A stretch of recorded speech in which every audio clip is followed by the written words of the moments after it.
Beberapa tempat wisata di Kota Bandung sudah diizinkan untuk dibuka kembali. Namun ada beberapa persyaratan yang harus dipenuhi pengelola wisata sebelum bisa menerima pengunjung.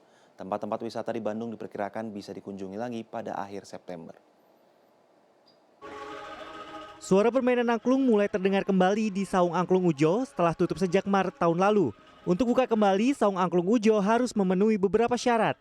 Di antaranya terdaftar dalam aplikasi Peduli Lindungi dan membatasi jumlah pengunjung tidak lebih dari 25% kapasitas atau sekitar 150 orang. Meski termasuk tempat wisata yang sudah diizinkan buka, Saung Angklung yang terletak di Jalan Padasuka, Kota Bandung ini belum mengadakan pertunjukan rutin. Dari sekitar 400 penampil dan pemain angklung di sana, lebih dari setengahnya adalah anak-anak. Sementara berdasarkan peraturan, anak di bawah usia 12 tahun belum diizinkan masuk ke tempat wisata. Untuk pertunjukan, Saung Angklung Ujo membuat beberapa penyesuaian. Dulu ada yang namanya menari bersama yang berjabatan tangan atau berpegangan tangan sama tamu, sekarang tidak, jadi pakai jarak. Tapi insya Allah masih tetap menarik ya, gitu. Interaktif angklungnya disemprot dulu, dibersihin dulu. Kebun Binatang Bandung juga sudah diizinkan untuk buka kembali setelah tutup selama 3 bulan. Dengan pembatasan jumlah pengunjung 1/4 dari kapasitas, Kebun Binatang Bandung hanya dapat dikunjungi oleh 500 orang. Selain mengurus hewan-hewan dan membersihkan kawasan kebun binatang seluas 14 hektar, ada beberapa syarat yang harus dipenuhi sebelum Kebun Binatang Bandung bisa buka kembali. Itu kita juga harus mengurus CHSE, itu adalah sertifikat yang harus dikeluarkan oleh otoritas independen agar kita bisa diloloskan untuk buka. Kemudian juga mengajukan aplikasi Peduli Lindungi.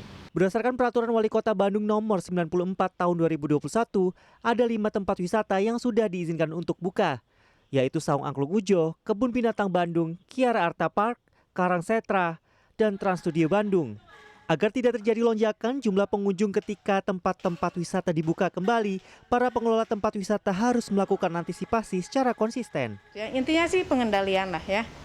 Intinya pengendalian supaya tidak melebihi angka maksimum pengunjung yang sudah diatur di peraturan wali kota. Itu kan maksimal 25%. Dan hal-hal yang tadi yang saya sampaikan seperti pelaksanaan atau penerapan prokes yang ketat itu juga harus gitu ya, terus aplikasi.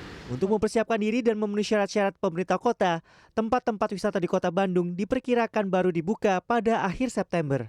Untuk pembukaan tempat wisata harus melalui tahapan memiliki sertifikat protokol kesehatan yang kemudian diajukan pada Asosiasi Pariwisata untuk kemudian melalui Kemenparekraf Pariwisata dan Ekonomi Kreatif diajukan pada Kementerian Kesehatan. Melalui tahapan ini diharapkan dilakukan percepatan sehingga tempat wisata di Kota Bandung bisa segera dibuka kembali. Wilam Nasution, Rizky Rahadian, Bandung, Jawa Barat.